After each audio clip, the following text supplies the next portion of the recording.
தேசிய கூட்டமைப்பின் யாழ் மாநகர சபை உறுப்பினரான KN வின்டன் கனரட்னமாகிய எனது அரியாலை பொங்கன்குளம் வீதியில் அமைந்துள்ள வீட்டுக்கு அருகில் நேற்றைய தினம் காலை 9 மணி தொடக்கம் இருவர் சந்தேகத்திற்கிடமான முறையில் நடமாடி தொலைபேசியில் உரையாடுவது போல் பாவனை செய்து கொண்டு அங்கும் இங்குமாக நடமாடிய வண்ணம் இருந்தனர்.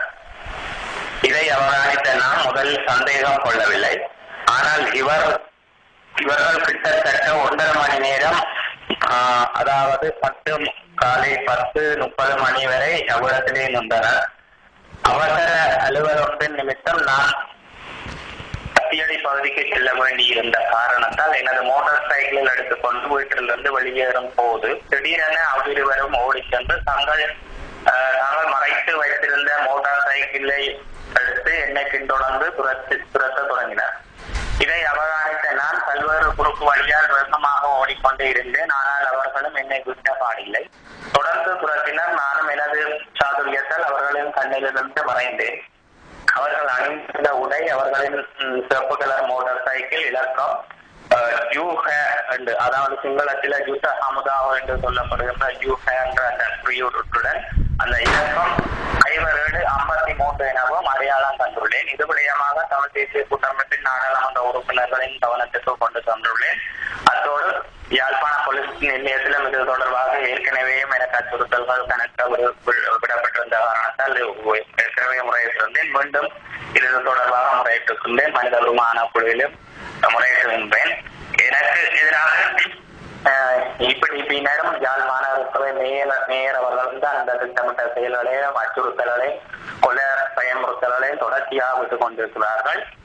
கடந்த காலங்களிலே யாழ்ப்பாண மாநகரத்திலே நடந்த ஊழல், முறைகேடு, மோசடி, துஷ்பிரயோகங்கள் போன்றவற்றை நாங்கள் பகிரங்கமாக வெளியரங்கமாக அம்பலப்படுத்தி பத்திரிகைகளிலும் வானிலை, தொலைக்காட்சி, உலகம் ஃபுல்லாக இதை நாங்கள் வெளிக்கொண்டிருந்தோம். இதன் காரணமாகத்தான் எங்களை அடக்கி ஒடுக்கி பணிய வைக்கலாம் என்ற திட்டமிட்ட சதி வேலைகள் அல்லது நம்மை கொலை செய்து தீர்த்து கட்டலாம் என்ற ஒரு சதி வேலை திட்டத்தில் இவர்கள் ஈடுபட்டுக் கொண்டிருக்கிறார்கள். கடந்த 14 வருடமாக நான் யாழ்ப்பாணத்தில் இருக்கின்றேன். வன்னியிலும் யாழ்ப்பாணத்திலும் எத்தனையோ பிரச்சனைகள், யுத்தம் நடந்து நிறைவேறி இருக்கின்றது. அந்த காலகட்டத்தில் ராணுவம் என்னை ஒரு நாளும் தங்களுடைய முகாமுக்கு அழைத்ததும் இல்லை. அதே போல எங்களுடைய வீடுகளுக்கு வந்து சோதனை இட்டதும் இல்லை. நாங்களும் அரசாங்கத்துக்கு எதிராகவும் நாட்டுக்கோ அல்லது முப்படையினருக்கு எதிராக விரோதமாக செயல்பட்டதில்லை. தமிழ் மக்களுடைய உரிமைக்காகவும் தமிழ் மக்களுடைய விடிவுக்காக நாங்கள் தொடர்ந்து குரல் கொடுத்து கொண்டு வருகின்றோம்.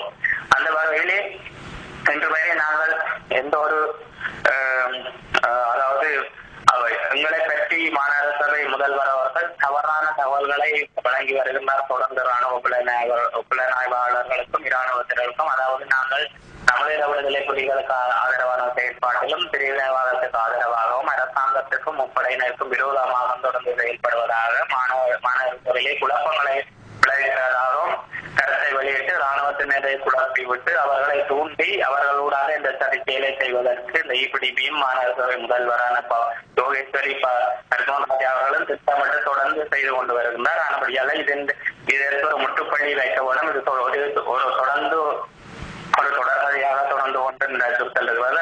அதன் காரணமாக தமிழ் தேசிய கூட்டமைப்பின் நாடாளுமன்ற